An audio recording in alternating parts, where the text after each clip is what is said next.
Exclusive. There's never a dull moment in the ongoing SEBI versus Pearl Agro saga.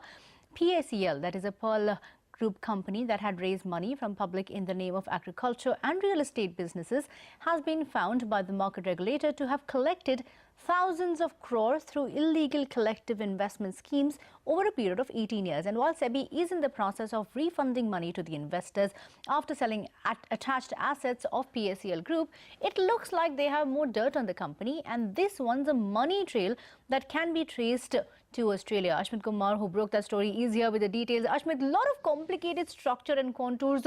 What has been found and how can this case progress?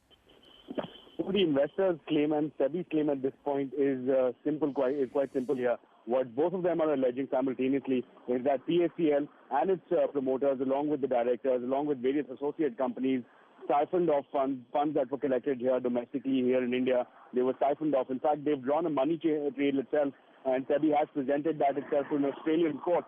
The concern here is that funds to the extent of 130 million were siphoned off to Australia. Using those funds, a hotel was bought in the year 2011 in Australia, Hotel Sheraton on the Gold Coast of Australia.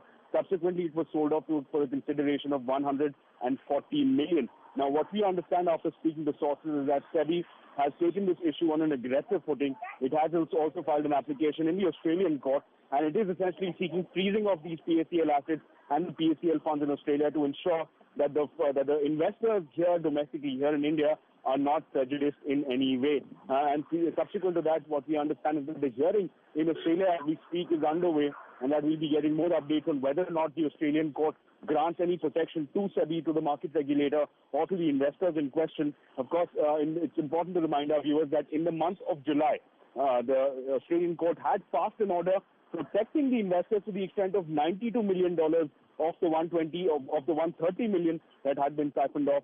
So seeking similar protection, the hearing we understand is underway with the SEBI on an aggressive footing, on a war footing with respect to recovery of funds from Australia as far as PACL is concerned. Back to you.